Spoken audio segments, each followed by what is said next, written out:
Good afternoon. It's Thursday, the 12th of April 2018, just after 1 o'clock. Welcome to UK Column News. I'm your host, Brian Gerrish. With me in the studio, of course, Mike Robinson. And we're joined today by Vanessa Beeley and Alex Thompson. And of course, Syria is the big issue. Indeed. We'll get straight on with this because the Prime Minister has called her War Cabinet meeting to approve UK action in Syria. Or is it? Well, this becomes a bit more vague at this point in time, as we'll see. So the Sky News here says ministers are expected to back her call to join military action threatened by the United States and its allies.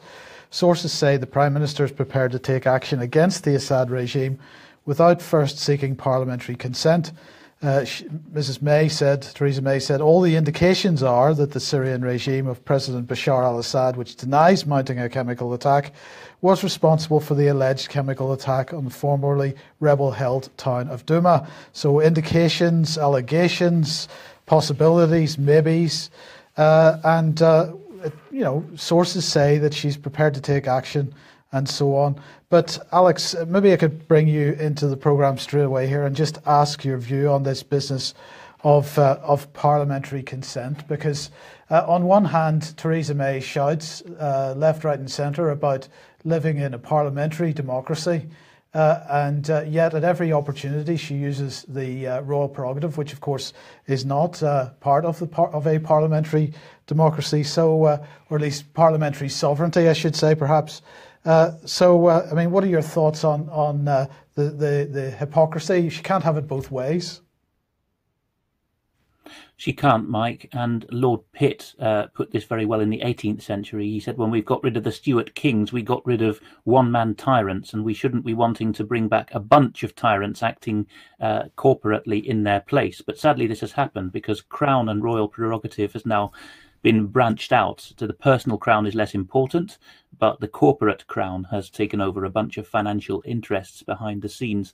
I would particularly recommend, and I've tweeted this morning, an LBC interview between Julia Hartley-Brewer, who is less bad than the BBC, but that's about all I can say about her, and Dr. Julian Lewis, the chairman of the Parliamentary Select Committee on Defence. People hear the word defence and think, oh, that's the government, but the parliamentary committees are us with privilege speaking, not the government, in fact, speaking to the government. And throughout this interview, from the very beginning, he has foisted on him by Julia Hartley-Brewer this idea it's not constitutionally required for Parliament to go to war. And she even expands on it. She says, oh, it's only a piddling matter of a few missiles. We have to fire a few missiles at Russia in order to have peace, is quite literally what she says, with a bit of paraphrasing. But I'm not pulling her out of context there. She does say that. It's only a piddling little air war and, nothing that Parliament needs to talk about because it's not engaging the troops. And she actually goes into the detail of what's the difference between the cabinet members, whom she falsely calls elected to be in charge of us, they're not, appointed by the Crown, and backbenchers, and piddling little backbenchers like you, Lewis. But he defends himself very well against it, and actually says at one point we cannot have, we're about to sleepwalk into the situation where the Royal Air Force has become the air arm of jihadists. So he knows what he's talking about, and Dr. Julian Lewis is one of those few members who actually needs to be bolstered and encouraged, because he is standing up for Parliament being us. And also, if you pressed him, he would also say Parliament is not sovereign, the people are sovereign, which is, if we lose that, we have got complete tyranny under the name of royal prerogative. Absolutely. So, but what is going on? Because, in the Times yesterday, they reported yesterday morning that Theresa May had told Donald Trump during a phone call that Britain would need more evidence of suspected chemical attacks by the Assad regime before joining a military strike. So the Times presenting it as if Britain would be joining in with something which is being driven by the United States. But this doesn't seem to be the case, because Theresa May has said, she seems to be pulling back from it somewhat. We need more time. And all of a sudden, Donald Trump, in fact, is backtracking as well. He says in a tweet, never said when an attack in Syria would take place. Well, he's got a very short memory, because only 24 hours before that, he was saying that an attack was going to take place within 24 to 48 hours. So he gets instructions from Theresa May, and suddenly he seems to be pulling back slightly. So I'm not quite clear what's going on. Could be very soon or not so soon at all, he said. In any event, the United States under my administration has done a great job of ridding the region of ISIS.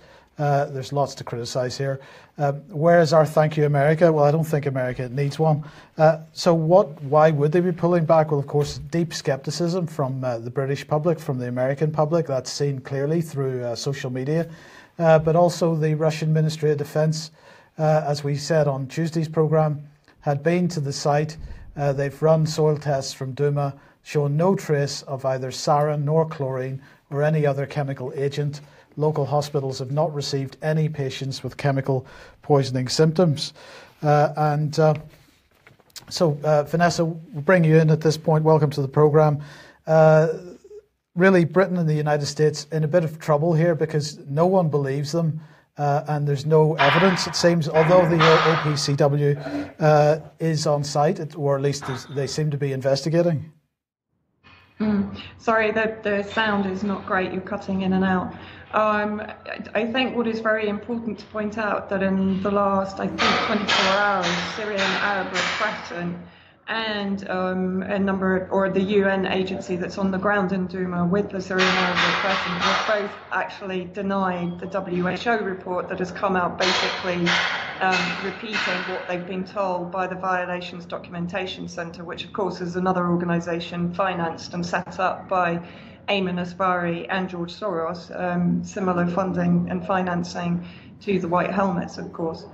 And so basically they've denied the WHO statement. They've said that there is no evidence of victims and that the hospitals have said that absolutely no patients came into them with any kind of chemical weapon attack poisoning. And the Russian military have been walking around in the area with absolutely no precautions being taken. Soil samples are showing no residue of sarin or any other form of chlorine or other gas being used. There's a bit of building work going on where you are, Vanessa. Yeah, sorry about that. It's not a lot I can do about it. Oh, yes. Okay. Well, look. Now let's discuss some of the things that you've seen, because at the end of the day, what we're looking at is there any basis for the desire to start bombing Syria? And I don't believe that there is. But let's have a look at this image. Just give us background. I mean, what is this, and where was it that you found it? Well, basically, yesterday we went on to another visit to one of the liberated areas of Eastern Ghouta, and that incorporated an area very close to Kafr Batna, which is where basically the Eastern Ghouta chemical or alleged chemical weapon attack happened in August 2013. This is an area called Zamalka. We were taken into what was basically a munitions factory and a warehouse that was run by a number of terrorist organizations, but predominantly Nusra Front, Faik al-Rahman, Jaish al-Islam. And in those centers, we saw the most extraordinary array of munitions, mines, even branded mines with Jaish al-Islam printed, engraved onto the mines themselves.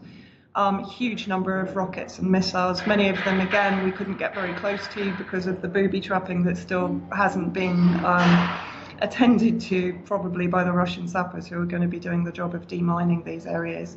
But also in one of these rooms, there was what I can only describe as a large amount of blood on the walls. We were told this was a room, not only had it been used as a munitions storeroom, but it had been used as a torture room. And in that same room, there were what I would call isolation cells, tiny prison chambers with a grill window. That was their only way of seeing out. And basically these munition factories and storerooms were connected by tunnels again. So we actually were able to walk underground and to walk from one area to the other, as we have been able to do in most of the areas of Eastern Ghouta. So it's very hard to sort of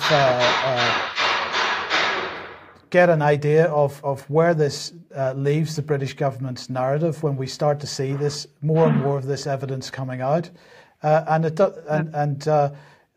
doesn't just apply to munitions dumps and torture going on.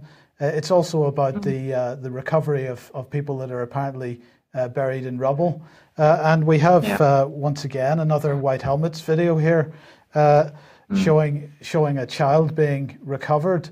But there are more and more allegations, Vanessa, of children being deliberately buried in the first place. Is this what we're understanding is going on? Yeah, I mean, what I'll do is just talk through what I basically yesterday I ended up speaking to not only officials on the ground who are carrying out investigations into what was happening during the occupation, but also to civilians who lived under that occupation.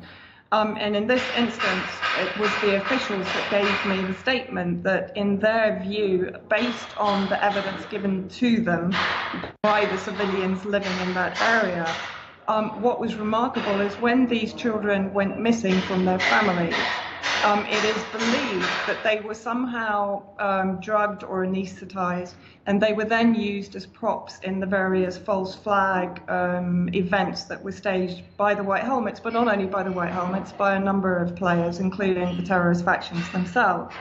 And so what he basically told me, that this is the official who was talking to me about what he has gathered from all of the information he's been given by the civilians there, is that the majority of civilians who lost children were unable to see those children before they were buried. And so this intimates that these children were taken somehow from these families under certain circumstances. His belief is that they would wait for the Syrian jets to be overhead, and then the people would run down to the basement. They would then cut the electricity, pour chlorine and similar into the area, so people would start screaming, and then they would start filming. And at that point, the children would be taken, they would be anesthetized, and they would be then used as props in whatever event they were filming. Now, I have to stress, this is coming from an official who was talking to me about the research work he had been doing. So I still need to corroborate this with my own investigation. But after this film that you're watching, where we see the White Helmets basically going immediately to the spot where the child is buried. So there is no search for this child. They seem to know exactly where the child is buried. And as they remove the rubble from this child, the child miraculously starts crying. Now, in any normal rescue situation, if this child had been buried genuinely under rubble, I don't think we would be hearing it crying the minute that it was released from that grave, basically. So are we seeing at this point a child that had been previously drugged, pre-buried, and then uncovered in a staged rescue operation? Now, this is all speculative, but based on what I heard yesterday, there is a very strong case that this is what is happening. And I think what is important, that the point that he made is one, that the parents who lost children were never able to see their children. In other words, they were not able to bury their children. They were told after the event that the children had died and had been buried in the graveyard. So these bodies were not seen by the parents. They were not allowed to attend any sort of funeral. So already, I mean, this is some kind of dreadful psychological warfare for these civilians, having already lost their children and then being deprived of seeing them before they were buried, and being able to prepare them for the funeral.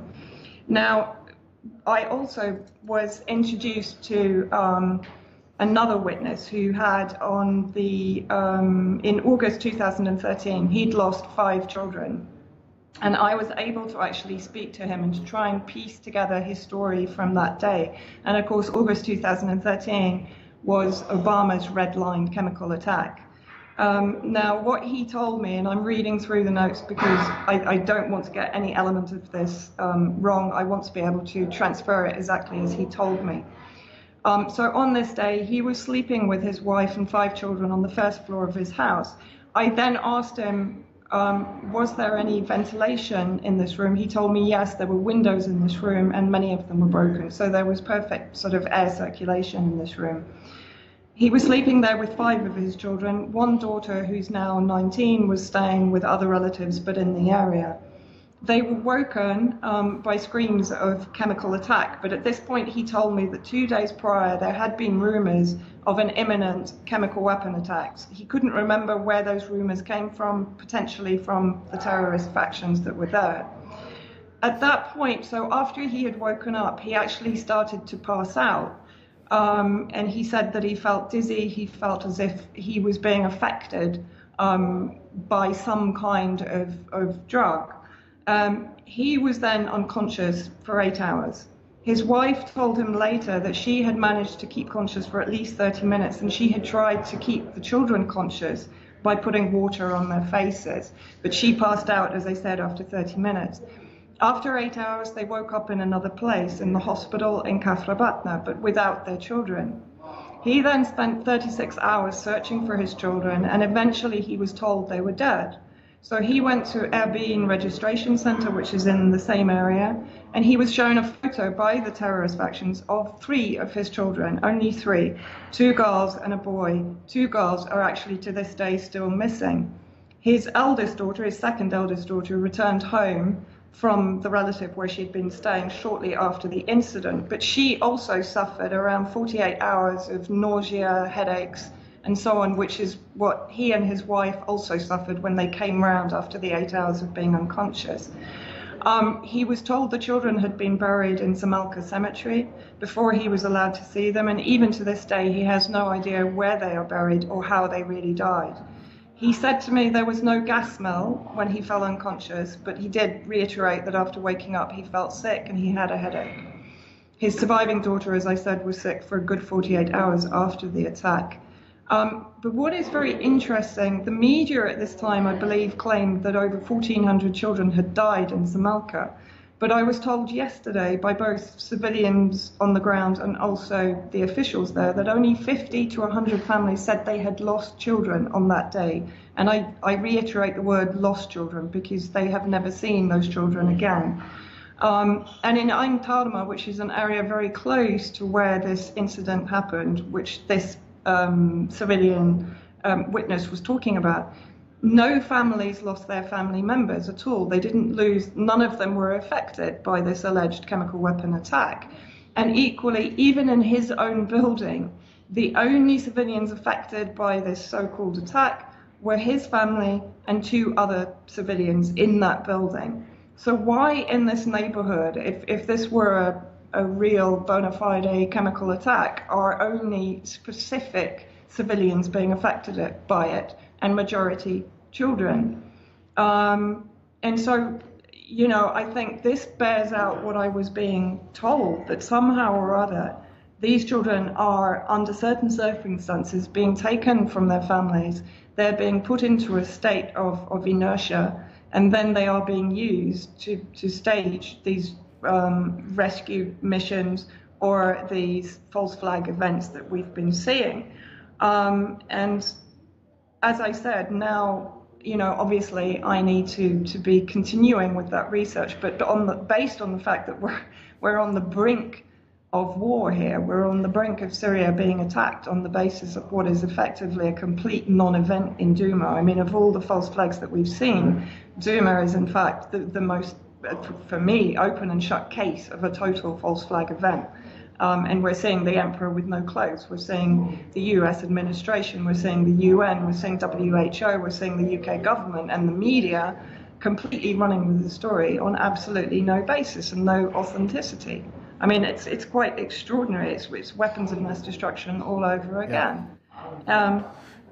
And so I think it's important to get this information out. And while it is only at the moment based on testimony, but at the same time it is based on documentation of the number of families who have not been able to attend the burial of their children, for example, on the fact that they don't even know how those children died.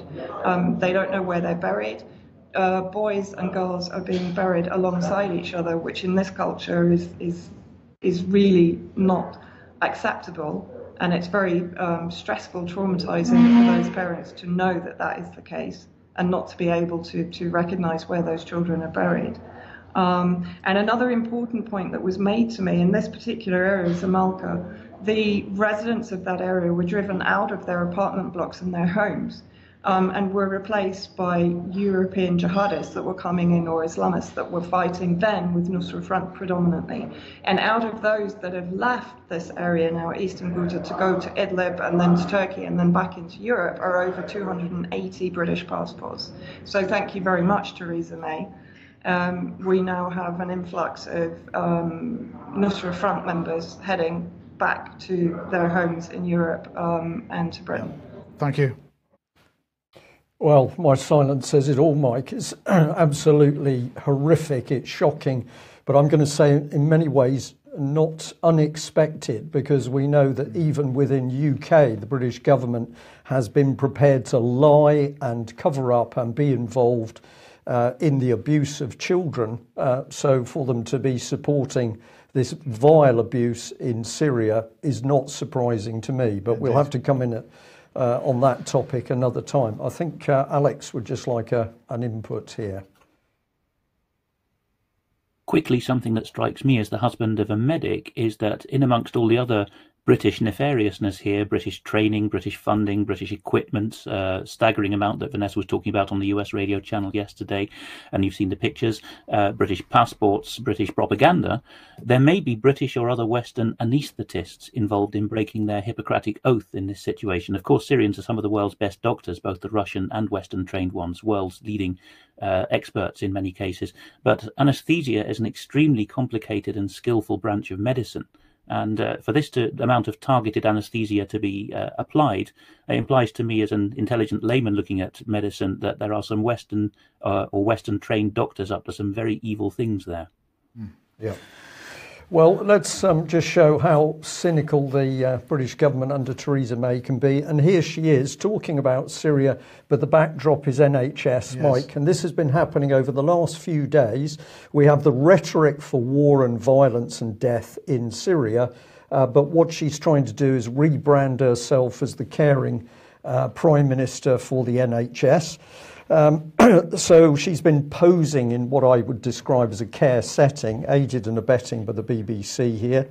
But of course, behind the scenes, the Conservative plan to fully privatise and destroy the NHS continues apace. It is very nearly completed. And they have the audacity to say, well, the British public are going to have to pay an NHS tax to pay for Conservative privatisation of the NHS. So this woman, I mean, we thought Tony Blair was bad, but Theresa May, I think for her duplicity, Mike, takes the biscuit. This is truly horrific stuff.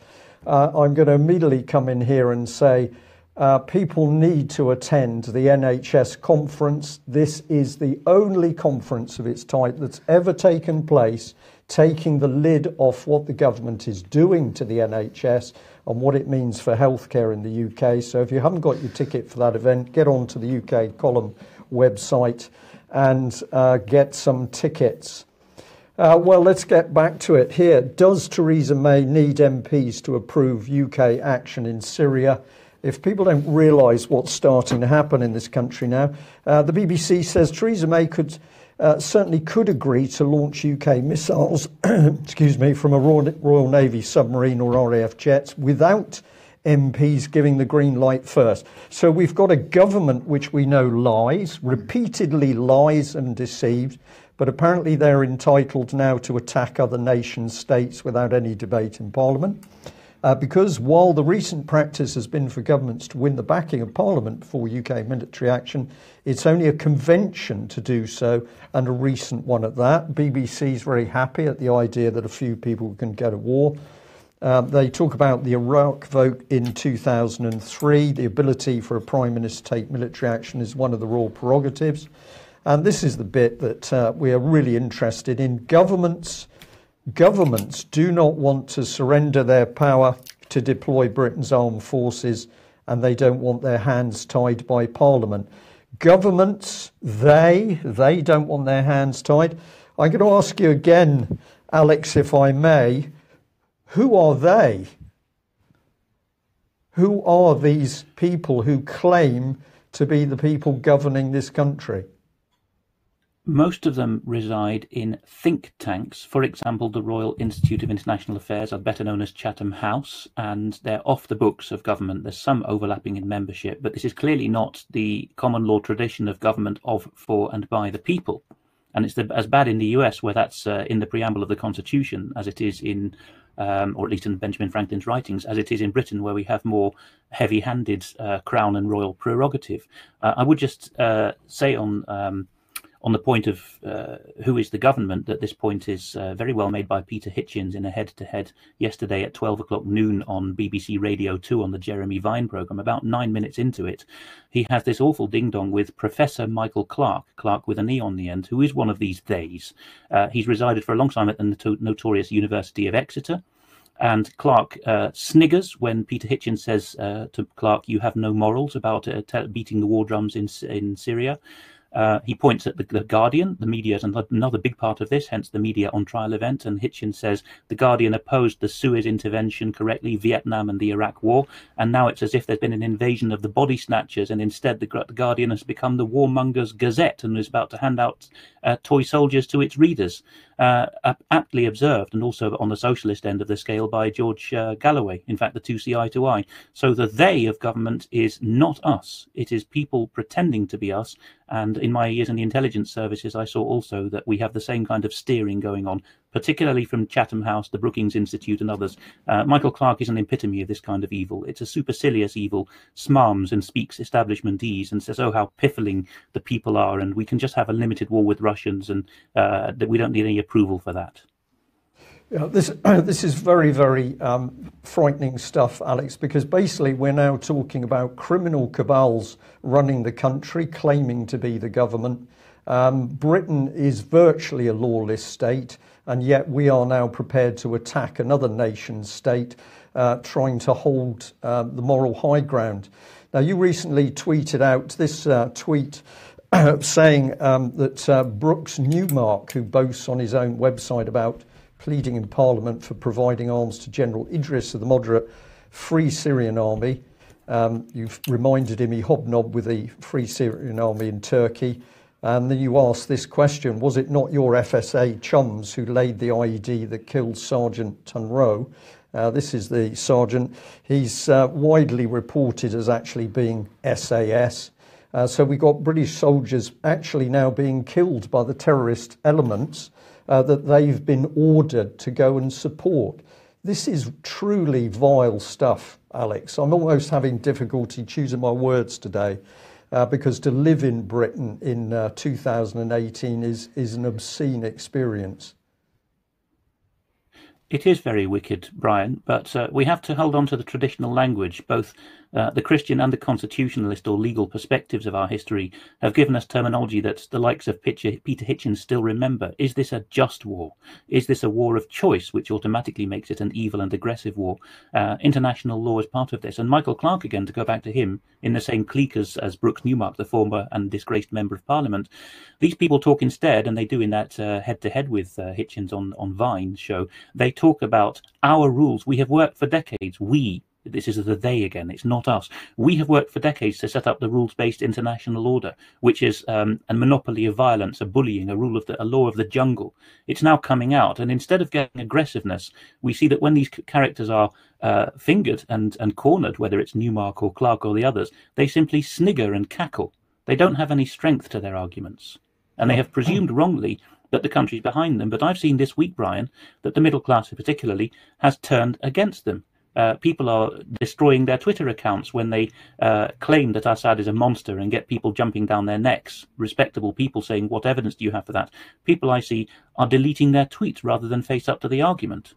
Yeah. Well, let's just remind people that, of course, Brooks Newmark was all over the press after he'd had a meeting with Assad. And I found this particularly distasteful, that he went to Assad's house where he said he was very kindly entertained. He had tea with President Assad and his wife. And then Brooks Newmark wrote a complete assassination piece on him, saying what a really terrible man he was.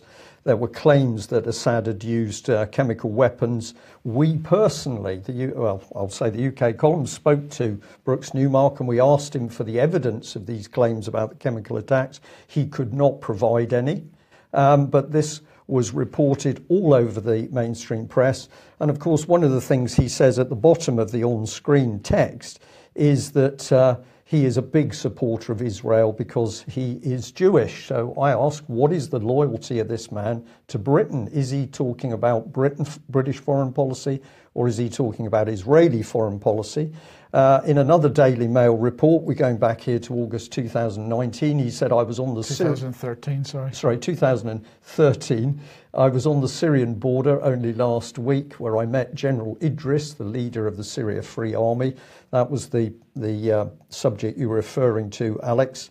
I told him, hopefully, airstrikes and missiles would soon be raining down on Assad's military infrastructure. So he was hoping for war and violence. And the article also said there are about 150,000 Free Syria Army fighters, 7,500 Jabhat al-Nusra fighters, which have links with al-Qaeda. So at the time, we challenged on this subject. We asked in particular our local MP, Mr. Streeter, how we had a Conservative MP meeting with somebody who was linked through to al-Qaeda terrorists. Of course, Gary Streeter didn't want to ask that question. He protected his Conservative MP friend. Here's General Idris, leader of the Syria Free Army. So linked to al-Qaeda terrorists, that has been known for many years. And then we get the same story coming in from the Brooks Newmark piece inside the Daily Mail. At the time, David Cameron was also warning that Syria is attracting and empowering a new cohort of al-Qaeda-linked extremists. So this was like an open secret, but the British government was piling in support and special forces help for these terrorist-linked people. And we even had MI6 here saying that the most significant terrorist threat to UK and its interests overseas comes from al-Qaeda senior leadership. So the British government knew who these people were, and yet they were supporting them as they ripped into the nation state of Syria. And then I've got to bring this one up. We've got the Jewish Chronicle here crowing that on Israel's border with Syria, we were witnesses to a fraught moment in history. And this has been written by Andrew Percy, MP. And I asked the same question. Is this man working for Britain or for Israel? What is happening in the background? Israel making very, very dangerous threats that if they catch Iran acting from out of bases in Syria, then there is going to be major attacks. They want Assad removed. What is this British MP doing working in this capacity? So let's put it together. We've got this happening at the moment. We've got basically Theresa May demanding military action, a bit of pussyfooting around at the moment, but she knows that the Conservatives have destroyed the British military. The army is under strength and actually powerless to act in Syria. The Royal Air Force is under strength. It's flying aged and unreliable aircraft. It's vulnerable to modern air defence systems. The Royal Navy is almost non-operational. It doesn't have any aircraft for the aircraft carrier. The submarines are in a pitiful state, as are the surface fleet, unserviceable and poorly armed. And she ramps up the Syria regime change rhetoric, knowing that it'll be US servicemen and women who are going to die for Theresa May's deep state objectives, that hidden government. Trump, despite his trying to backpedal, put out the tweet saying he was going to let missiles fly and they were going to be smart. But of course, the real problem is the Russian S-400 missile system, which is dominating the air in over Syria. So what the US deep state wants to do is to destroy that Syrian-Russian air defense system, because that would allow a full US attack on the ground, a full ground offensive. We've got the French in the middle. France, I can guarantee, will be playing the British ally, but retaining a very independent French line. And they will effectively be helping division between the US and the UK, and they'll be complicating any military planning. I don't say that with any malice. I can say that with many years' experience of watching how the French operate. And what they'd like to do is to target those S-400 systems. But of course, if they do that, they're going to cause Russian casualties, and that will be direct US-Russian warfare. And the US is ill-equipped to fight Russia in a hostile Syrian war theatre. One of the things I think the US is highly vulnerable of is casualties. They will not absorb high casualty rates, and their high-tech weapons have been shown to be outclassed by the Russians. So where does this lead very quickly? Well, it leads to the nuclear option, where somebody in the States is stupid enough to say, we're going to nuke them. So here's the Daily Mail cartoon, which I just find unbelievably crass, laughing, making absolutely a cartoon of a route to war. But what we can see in the middle section at the bottom is the pathetic resources available by the French and the British, a few aircraft each. And what this little diagram seems to be relying on is a US carrier battle group arriving in the Mediterranean, which is due to do in about a week, I think. Alex, I'm watching the clock a little bit, but these are extraordinary times where we're talking about major war in the Middle East based on utter lies promulgated through the British press and media. The only Anglo-French asset of any reliability there, and it was featured at the bottom of that graphic, is the Dassault Rafale strike fighter. The British ones are falling to bits. The Germans are finding that their version of the Tornado is not up to spec, and that they're actually behind the scenes working on native German air defences and joint strike fighters with the French for the first time since the war. US listeners and viewers might think, well, we're better off, we're still the world's premier military superpower and have a massive budget and specialists. Yes, it's true, but please go to militarytimes.com and subscribe to their newsletter and see the daily slew of reports on the lack of discipline in all of the US services, the fecklessness, the physical unfitness, and the boondoggles of the armaments companies. Even Israel is affected by this now. Only a bit of the French kit is really stands a bit independent in the Western world of this boondoggle armaments industry, and that's thanks to de Gaulle's forward planning. We are going to lose out very rapidly, and if we get to a ground war, American viewers and listeners need to take account of this as well, but particularly the British side.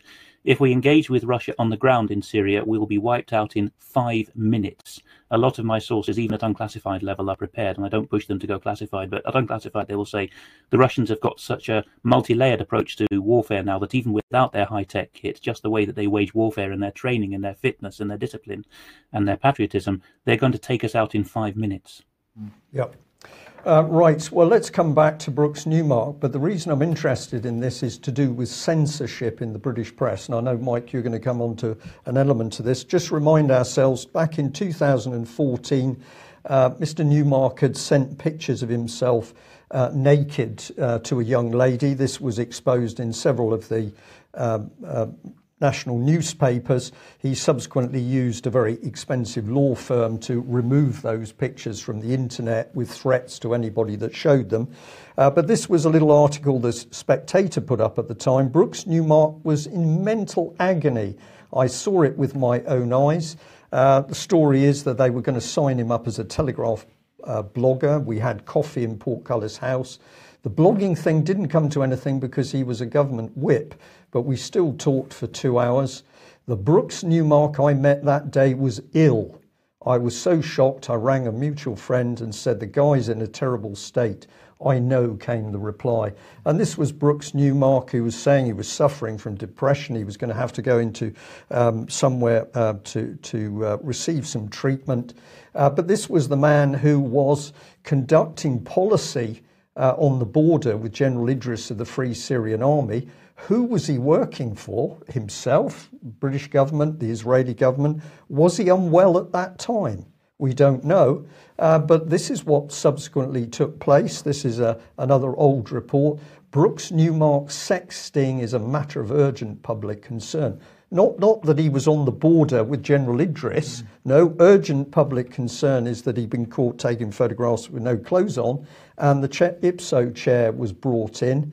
He said the Sunday Mirror ought to have justification already in place. One of the things about the code is newspapers think beforehand. So this is all about protecting these people from the public gaze. And I'm going to link it to this one before I hand over to you, Mike. Here we've got the BBC absolutely crowing. It's involved in a very, very important court case with Cliff Richard, because Cliff Richard's taking the BBC to court for breaching his personal privacy by the fact that they had helicopters flying over his house at the time the police were searching. Many people said, what on earth is the BBC doing here? What has this caused? A court case where we are moving now towards privacy laws for people if they're being investigated by the police. And what that actually means is that people can be picked up by a police car in the middle of the night. They will disappear because nobody is allowed to report it. And this has been created, I'm going to say, engineered by the BBC using the Cliff Richard case, the BBC trying to advertise themselves as the victim here. This is appalling and very dangerous stuff. Okay, quick ad for Media on Trial once again. MediaOnTrial.uk is the website if you want to get tickets to the event in Leeds on the 27th of May 2018.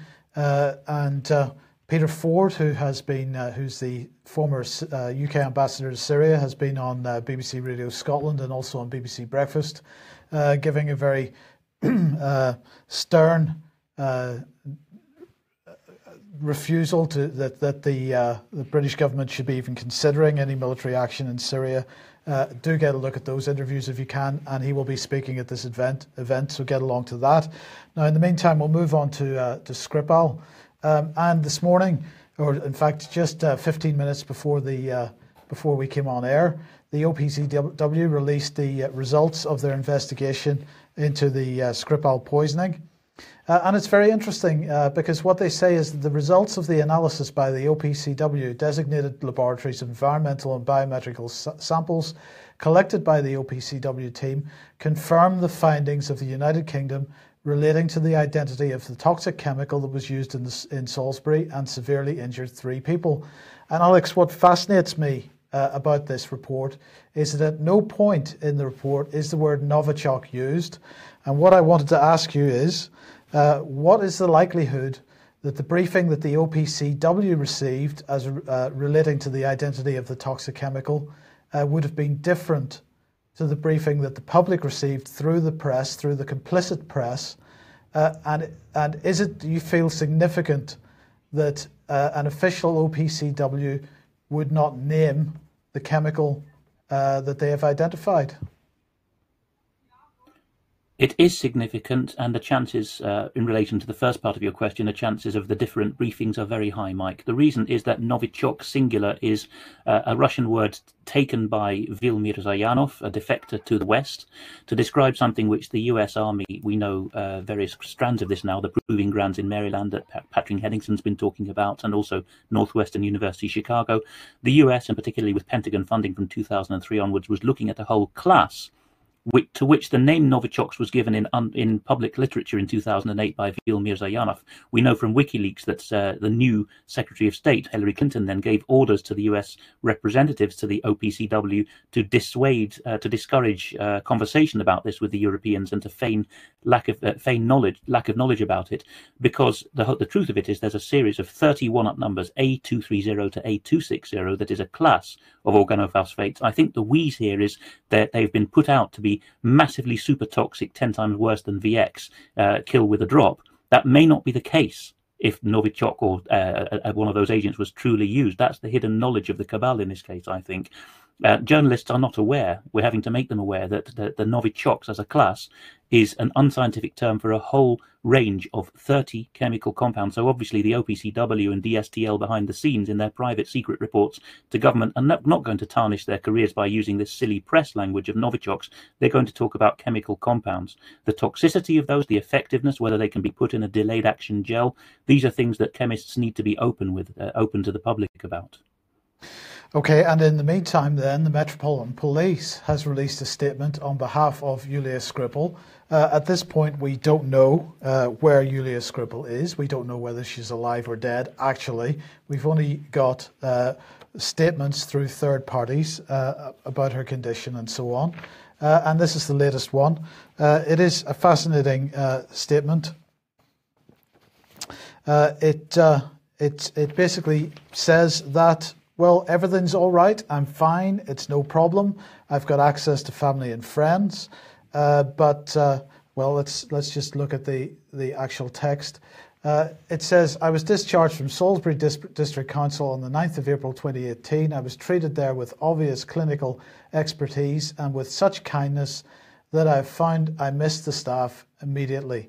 I have left my father in their care and he's still seriously ill. I am too still suffering with the effects of the nerve agent used against us. I found myself in totally different life than the ordinary one I left just over a month ago, and I'm seeking to come to terms with my prospects while still recovering from the attack on me.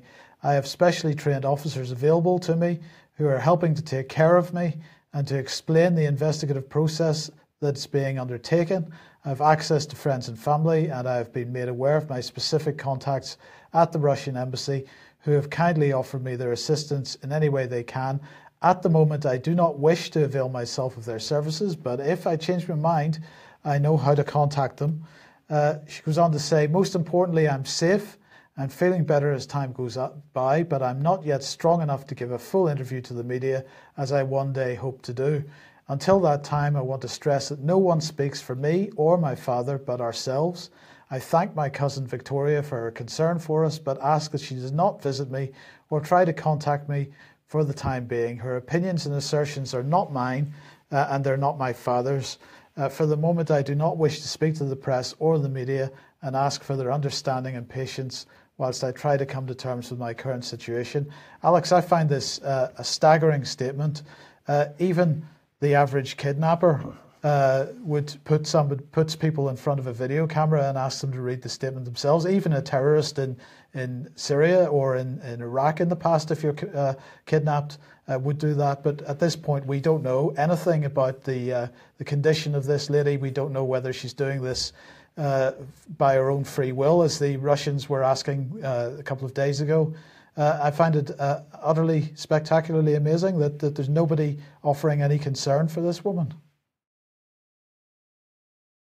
British Ambassador Craig Murray, who this morning has published something about this in exactly the same phrase of their statement that I found it odd about avail myself of, indicating that this was clearly written by the heavies at the counter-terrorism police, who took over within 24 hours of this investigation from Wiltshire Police.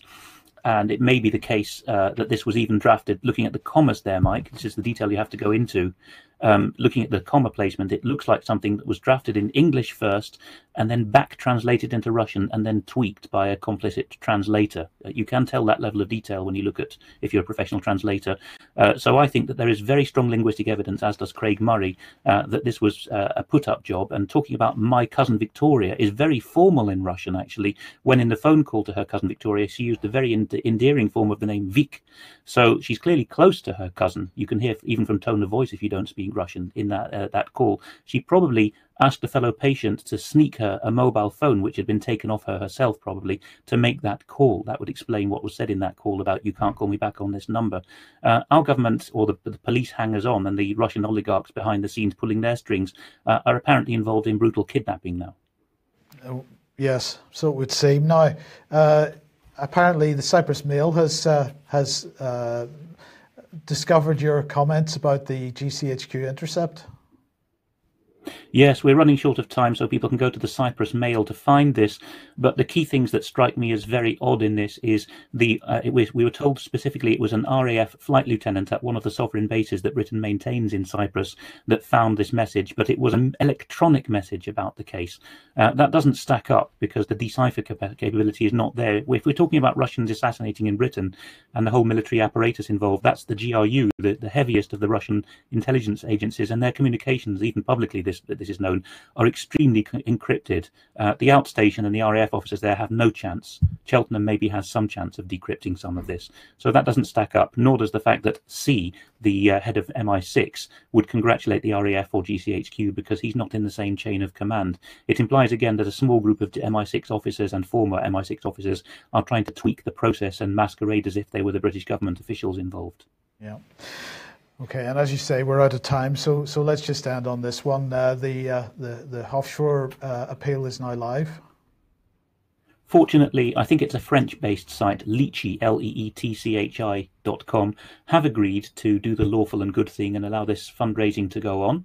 As you can see, there's a long way to go. Peter and his mother, who is alive, we've had a sign of life call now, they need £20,000 sterling to launch their legal appeals. This is the only way to do it, and I can vouch for the integrity of the Austrian lawyer whom we're intending to engage, because he's been recommended by some very reliable contacts of mine in the Austrian establishment as uncorruptible and experienced. So if you go to leetchi.com and find the case there, we put the URL on screen for those viewing, then you will be able to donate generously. The public defender in Austria went to see Peter yesterday and yawned throughout the meeting. And when Peter said, you seem to be in need of a cup of coffee, shall I fetch one for you? Have you heard a word I've been saying? The Austrian publicly funded public defender in the case said, no, I was not listening. I was reading while you were talking. So there is no hope from the public authorities. Yeah. Very dangerous stuff that, although it's happening there in Austria, the start of this is in UK. We know that we've got a gulag psychiatric system operating in UK. Melanie Shaw is one of the very many people who've disappeared into that prison gulag system if they have evidence which is dangerous to the British government. So the pattern follows all the way through. People need to support Peter Hofstra because this can affect all of us. So if we can overturn this particular case, this gives a good precedence for overturning other cases. It needs to be done. I'll also say a reminder that Saturday the 14th of this month, Fresh Start Foundation will be doing another conference in Inverness. So if you're north of the border and north of England and can get up to that, please do, because we know that in Scotland it's taken ordinary people to step up to take the lid off child abuse. That's it for today. Thank you very much for joining us. And just a final thank you to the mainstream press people that have been contacting us over the last few days to ask for our opinion and advice on what is happening with regard to Syria. Something's beginning to crack. Thank you. Bye-bye.